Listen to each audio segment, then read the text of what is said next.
a sua atenção. Suportai-me, pois. Abre aí, Miguel. Malaquias, capítulo 1, versículo 1. Esta é a arma dos pastores. Quando na igreja se fala em Malaquias, as ovelhas já sabem, vamos ser tosqueadas. E os pastores dizem, mas está na Bíblia.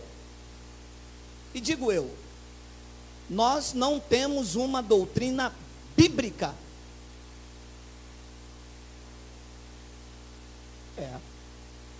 A nossa doutrina não é bíblica.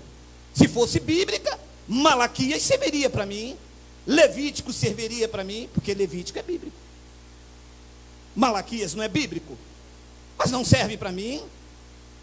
Então a nossa doutrina está nas epístolas de Paulo, de Romanos a Hebreus, que são a revelação da graça de Deus para a igreja gentílica que vive o novo pacto. Então preste atenção, Malaquias capítulo 1, versículo 1. Peso da palavra do Senhor contra a igreja no Brasil, contra a igreja, contra os gentios. Então leia, peso da palavra do Senhor contra Israel por intermédio de... Então, o livro de Malaquias, que está inserida na lei de Moisés, não se aplica ao povo gentílico. É uma sentença contra o povo de Israel. Quem é de Israel, diga baixinho, aleluia. Então essa carta não se aplica a você. Eu tenho dito como exemplo, se eu escrevo uma carta para minha esposa e digo, minha querida esposa, eu te amo, esta carta cai no chão e se perde. Você pega, se aplica a você? Eu estou falando com você? Não, mas você pode usar e falar, nossa, como que ele tratava muito bem, olha, ele ama, mas ele não está falando comigo. O conteúdo não se aplica a mim, porque eu não estou dizendo que amo você, eu estou dizendo que amo a minha esposa. Esta carta se aplica a ela. Malaquias não se aplica a você. Malaquias não está falando contra você. O profeta não está sendo usado para mim nos dias de hoje. Para os dias de hoje, quem fala comigo é o Espírito Santo, que é o Senhor, que é Deus, que é um só, por intermédio das epístolas de Paulo, para os gentios, que somos nós. Então, o que é que os pastores fazem? Pegam Malaquias 3, versículo 8, 9 e 10 e aplicam na igreja, dizendo, vocês estão roubando o Senhor, vocês não estão dando o dízimo do Senhor, e eu vou amaldiçoar vocês. Mas esta sentença não é contra a igreja gentílica, porque nós não estamos mais debaixo de maldição. Ele nos libertou da lei, ele nos trouxe agora para a sua graça. Então, quando os pastores vêm com Malaquias 3:10, ele está pregando o livro da lei para a igreja gentílica. E a igreja gentílica não pode receber lei, porque todos os que estão debaixo da lei, disse Paulo aos Gálatas, estão debaixo de maldição. Então, no capítulo 3, vê se tem aí, Miguel, no versículo 8, está aí o que eles aplicam na igreja. Lembre, mas isso aqui não é para você nem para mim, porque nós não somos de Israel, nós somos da igreja gentílica, nós somos da igreja do novo pacto, aonde o sumo pastor é que nos conduz em toda a verdade. Então olha o que ele diz, Malaquias 3:8, roubará o homem a Deus? Todavia vós me roubais. Vós quem? Com quem que ele está falando? Com o de Israel. Diga, não está falando comigo? A carta não é para mim. Vós me roubais. E eles disseram, em que te roubamos? E disse Deus, nos dízimos e nas ofertas. 9.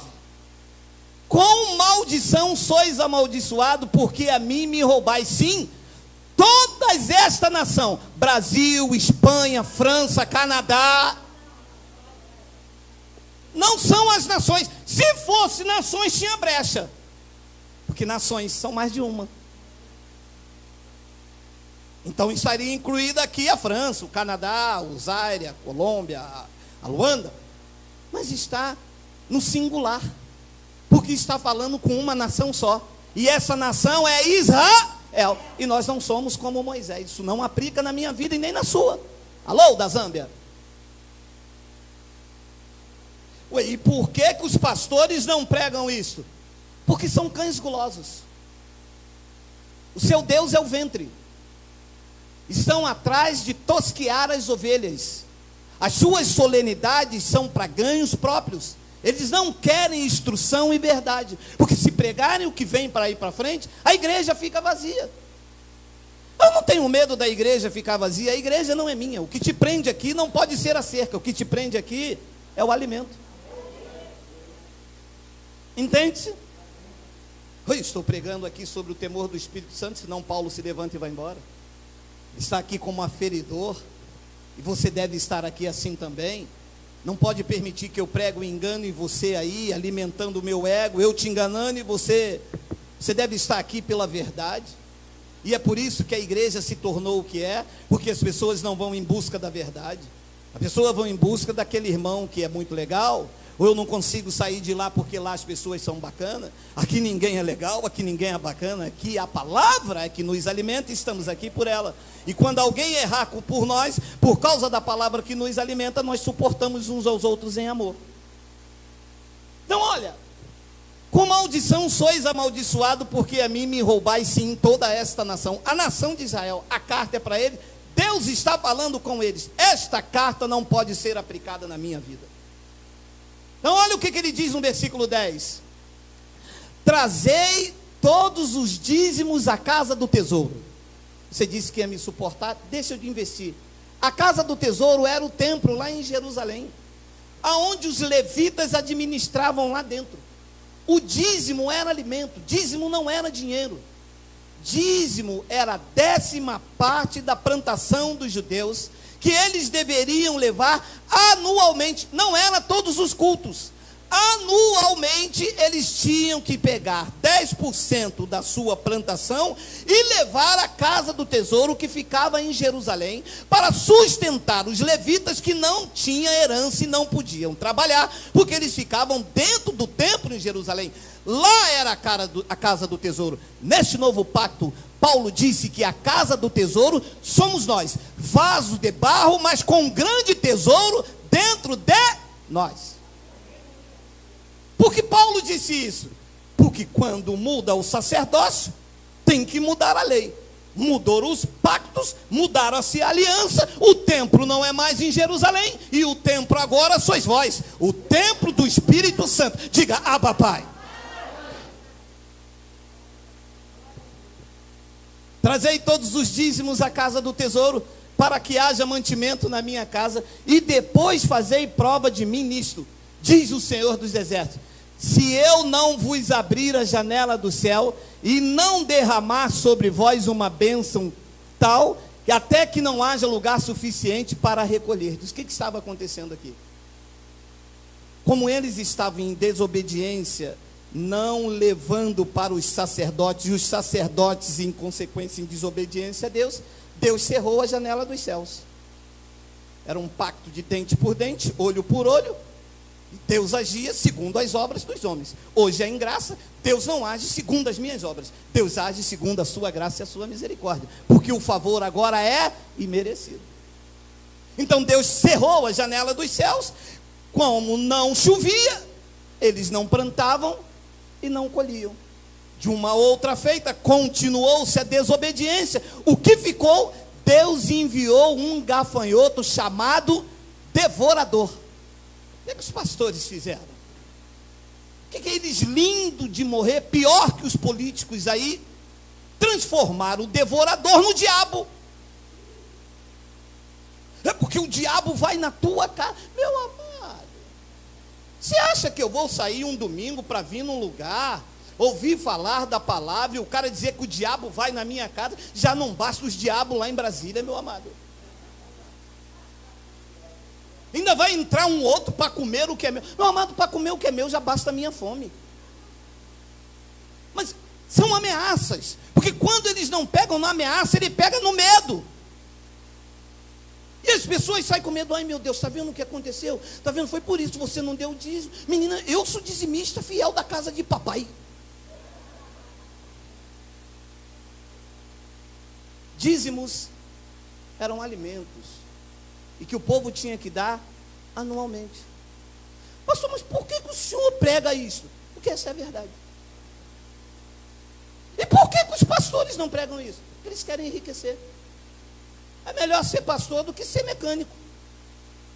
O cara abre uma igreja, chama o povo, ameaça, manda você dar 10% do teu salário. Se acontecer alguma coisa, é porque o pastor é cheio de unção. Se não acontecer nada, você teve fé. Não teve fé. Fácil. Manda abrir a Bíblia e pregar o Evangelho. Nós vamos dar até... Eu, meu amado, eu dou até... Eu dou minha vida, dou meu carro, dou tudo. Mas se pregar a verdade.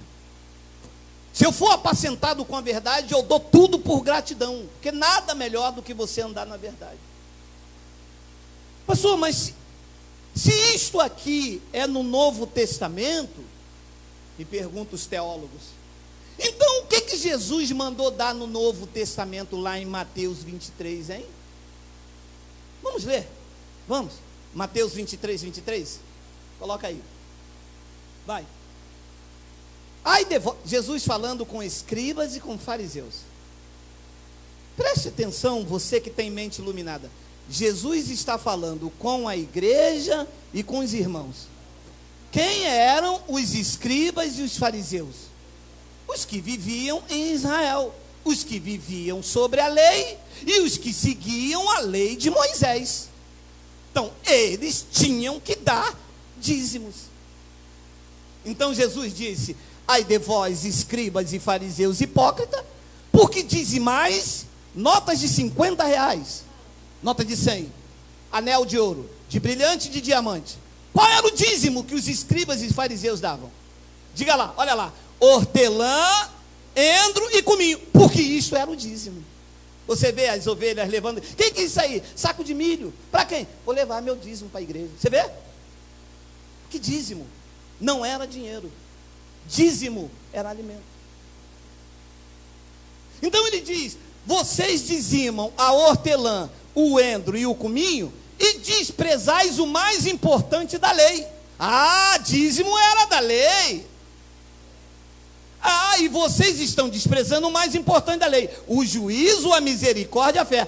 Deveis, porém, fazer estas coisas, dar o dízimo do endro, e não omitir aquela. Ah, está vendo? Jesus mandou no Novo Testamento os fariseus dar o dízimo. Olha, eu vou te poupar, mas deixe de explicar. Mateus não é Novo Testamento. Ah, não, espera aí. Ah, não, entrei no lugar errado, está vendo? Você não prega a verdade. Mateus, Marcos, Lucas e João não é Novo Testamento. São livros históricos que tratam da biografia, do nascimento de Jesus nos dias de sua carne. Porque olha o que explica o escritor dos Hebreus. Coloca lá, Miguel. Porque onde há testamento, é necessário que intervenha a morte do testador. Para aí. É verdade. Nunca tinha me mostrado isso. Ora, para ser testamento, tem que acontecer a morte do testador. E se o testador está vivo, então não é testamento. Recebe? Recebo o entendimento do Espírito na minha mente. Então, enquanto Jesus, nos dias de sua carne, o conhecido Emanuel, estava andando em Jerusalém, ainda era a lei, porque a lei e os profetas duraram até João. Então ele estava andando ali, mas ele estava sobre a lei. Jesus nasceu sobre a lei, e nos dias de sua carne tinha que se aplicar a lei, porque para ser Novo Testamento era necessário que intervenha a morte dele. Então da cruz para cá, aí sim é Novo Testamento. Porque olha o que ele diz, 17, olha, lê agora. Porque um testamento tem força onde houve morte. Ou terá ele algum valor enquanto o testador vive? Então, enquanto Jesus estava vivo, não tinha Novo Testamento, ainda era velho. Recebe? Diga, eu recebo. Está aí. Pastor, mas por que isso só tem aqui? Não, isso não tem aqui. Isso está aqui. Não está longe de ti, está na tua boca, está no teu coração. Eles que não pregam. Aí toda a doutrina da igreja está inserida onde? Mateus, Marcos, Lucas, João. Aqui é novo, vocês não pregam novo. Olha a mulher do fluxo de sangue, desce Zaqueu. Essas são histórias. Não tem revelação, não tem doutrina. Então eles pegam a passagem de Mateus 23, 23 e diz que Jesus no Novo Testamento mandou dar dízimo, mas Mateus, Marcos, Lucas e João não é Novo Testamento, porque um testamento só tem força de lei quando o testador morre, e o testador, que é Jesus, estava vivo em Mateus, Marcos, Lucas e João. Então quando você abre da cruz para cá, você não vê Paulo falando em dízimo. Não vê Paulo obrigando os irmãos, sendo pesado aos irmãos. Paulo trabalhava, Paulo passou dificuldade, a igreja, sem acusação da lei, respondeu com gratidão, não deixava o apóstolo passar aperto. Ele disse: eu recebi tudo, estou cheio, desde que Epafrodito me trouxe das vossas mãos, como um sacrifício suave e agradável a Deus, mas sem imposição. Você entra na igreja 2 horas pedindo dinheiro. Você entra na igreja, a ovelha sai tosquiada, de ameaça. E a ovelha entra dentro de casa, vê a panela cair. Aí ela lembra que o pastor disse: ó, o devorador na tua casa. Uma panela que caiu. E é assim que as ovelhas estão fora do pasto. As ovelhas estão no mundo aí porque entraram dentro. Eu consigo ver, às vezes, com meus olhos espirituais. Às vezes elas entram aqui, eu vejo: caramba, olha, mas o cara chega, passou a máquina, nem, porque às vezes eles passam a máquina tem uns que tosqueiam, mas chega, passa a máquina, e a pessoa entra quebrada, com vontade de subir. As pessoas querem ouvir tudo, menos de Deus, que elas foram tão tosqueadas, tão feridas, só prestaram enquanto tiveram, só prestaram enquanto podia dar, que na hora em que elas mais precisaram, é o vale quanto pesa. Então Deus tirou tudo isso. Então olha, eles usam uma passagem, e eu fico, me suporte, porque isso meu espírito se revolta, quando a pessoa deveria ensinar a igreja. Elas usam expressões para tomar o dinheiro. O descaramento, e até de algumas igrejas em graça, são tão grandes, que eles usam uma passagem que Abraão deu dízimo, e diz assim: mas Abraão deu dízimo, foi antes da lei. Olha só, Hebreus capítulo, volta, Miguel, vai, pode ir, perdão, pode ir, vai, aí, ora, sem contradição alguma, o menor é abençoado pelo maior. 8. E aqui, certamente tomam dízimo homens que morrem. Ali, porém, aquele de quem se testifica que vive. Preste atenção na revelação. O apóstolo Paulo está escrevendo aos hebreus. Quem são os hebreus? Os hebreus são um povo que vive em Israel. Você vê que Paulo tira a sua ótica dos gentios e escreve uma carta específica para os hebreus. Todo o conteúdo desta carta é para os hebreus, e que serve de observação, de conhecimento para mim. Quando Paulo escreveu esta carta, ele escreveu no ano 65. E o templo em Jerusalém só foi derrubado nos anos 70, de acordo com a profecia de Daniel. Então, neste tempo aqui ainda, aos hebreus, o templo levítico estava de pé. As pessoas aqui em Hebreus, olha, carta aos Hebreus, neste tempo aqui, no ano de 65, o templo estava de pé e as pessoas levavam sacrifício, levavam os seus dízimos ainda, porque o ano 70 da profecia não tinha chegado e o templo não foi destruído. Então Paulo está dizendo, aqui certamente, aqui não é aqui em Caxias, aqui não é aqui no Brasil, aqui é lá na cidade dos Hebreus, no ano 65. Então eles usam isso aqui e dizem, não, aqui certamente tomam dízimo os homens que morrem, mas ali, porém, aquele que se testifica que, de quem vive, está apontando para Melquisedeque, quando Abraão deu dízimo a Melquisedeque. Então olha o que ele diz no versículo 9, e por assim dizer, por meio de Abraão, até Levi, que recebe dízimos, pagou. Agora preste atenção, você que conhece a graça.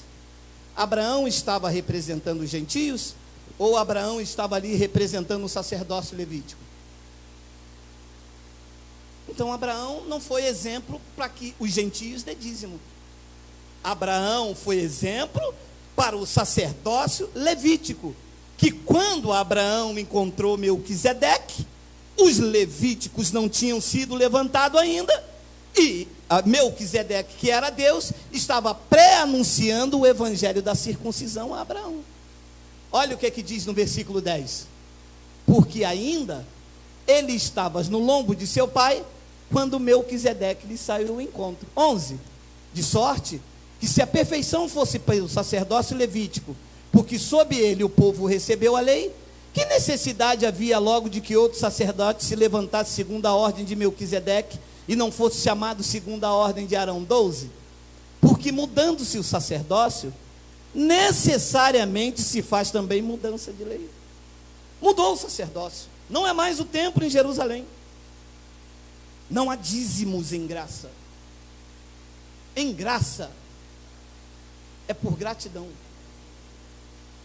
Em graça não é como eles colocam. É por isso que a igreja da graça não é esse império que está aí, porque o foco não é o dinheiro, não é o vil metal. Deus não está associado a dinheiro. Eu vou repetir, você não vai encontrar Deus se relacionando com o dinheiro neste local. Este é o local de exaltação e de conhecimento ao Cristo vivo. Jesus, quando nasceu, ele nasceu entre os animais. Os magos, quando foram procurá-lo, foram até o palácio de Herodes, querendo saber aonde nasceu o rei, o Salvador. A estrela o foram os guiando e foram levando para uma estrebaria. Alguns deles falaram, mas não pode. Disseram que quem nasceu foi o Salvador, o palácio é lá. Como a estrela está apontando para aquela estrebaria? O rei do universo resolveu nascer entre os animais e decidiu morrer entre os ladrões. Ele poderia nascer no palácio de Herodes, podia ter sido enterrado na tumba de Faraó, não fez, para que os homens que têm olhos iluminados entendam que a maior riqueza que se pode ter não é o vil metal. Ele não quer que ajunte tesouro nessa terra. O que ele te deu é para o teu aprazimento, para sustentar nas tuas necessidades. Nós não temos ganância financeira, não há teologia da prosperidade. A nossa maior riqueza está viva, sentado no trono do universo, governando todas as coisas pela palavra do seu poder. Em graça não há esta manobra, esta sede, esse engano. Olha aí, o Golias vai cair. Olha esse envelope. Tem até um aqui de outro ministério. Olha aqui esse envelope. Toma aí. Não é isto, amado. Não é isto. O propósito não é este. O propósito é levar o conhecimento e libertar as vidas cativas, amarradas, ajudar os necessitados, os aflitos. Esse é o propósito da igreja em graça, somar na vida do outro. É isto que o apóstolo Paulo deixou como ensinamento. Olha lá, 2 de Coríntios 9, pode passar por causa do horário, senão eles não me suportam. Olha lá. Agora sim, segunda epístola de Paulo aos Coríntios, a igreja gentílica. E digo isto, que o que semeia pouco, pouco também ceifará. E o que semeia em abundância ceifará. 7. Olha, se eles vão pregar isso. Se o pastor vai abrir isso dentro da igreja.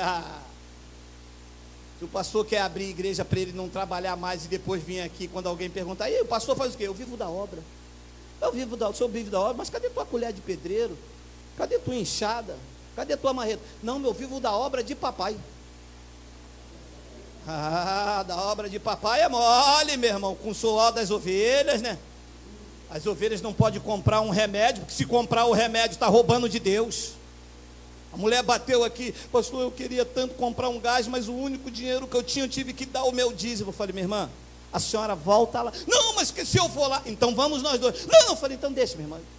Jaque, oi, manda o dinheiro para a senhora comprar o gás. Minha irmã, venha na nossa reunião, venha ouvir a verdade. Não deixe de comprar o gás para sustentar esses lobos vorazes, meu irmão.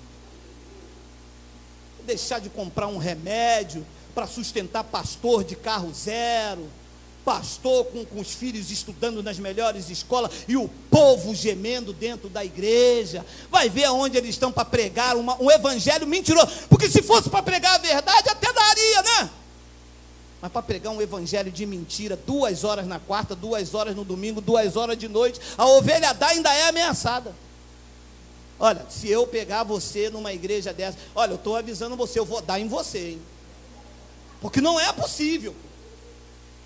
Olha lá. Cada um contribua segundo propôs no seu coração. Olha a diferença. Amado, vocês sabem, eu só tenho a 4ª série. Mas veja bem, contribuir é uma obrigação? Não. É uma coisa voluntária, gente. Ora, eu venho aqui, tem um ar-condicionado, tem uma água, o lugar é legal, pastor chatinho, mas tem que suportar em amor. Eu estou vendo que eu estou sendo instruído, isto me faz bem, não há ameaças, eu aprendo, os irmãos me acolhem. Bem, esse mês eu não posso dar nada, poxa, apertou lá em casa, eu estou me equilibrando. Pô, mas eu vou ajudar pelo menos a cooperar com uma água, um café, alguma coisa, ninguém me impede, ninguém me cobra nada. Meu amado, isto é uma contribuição. É isto que o apóstolo Paulo ensinou para este momento da igreja. Cada um contribua segundo 10%. Segundo o que o pastor mandou. Não o que está aí dentro do seu coração. Eu tenho pessoas aqui que dão 100%, não, amado.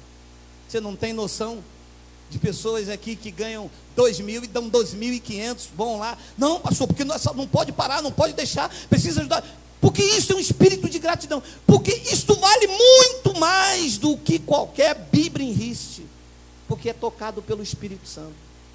Se a tua semente não for tocada pelo Espírito Santo, ela não germina. Ela germina quando é o Espírito Santo a tocar. No antigo pacto, o homem tinha que tocar em Jesus, a mulher do fluxo do sangue tinha que tocar em Jesus. Isso é no antigo pacto. No novo pacto, é o Espírito de Cristo que toca em nós. Nós somos tocados, nós somos sensibilizados a ajudar, a fazer, a contribuir. Isso é o Espírito que permeia a igreja em graça. Ele diz, cada um contribua segundo propôs no seu coração. Lá, não com tristeza. Me desculpa, você vai me suportar mais 5 minutos, 10 horas. Olha, meu irmão, eu posso lhe garantir, todos os dizimistas da tal igreja dão dízimo com tristeza.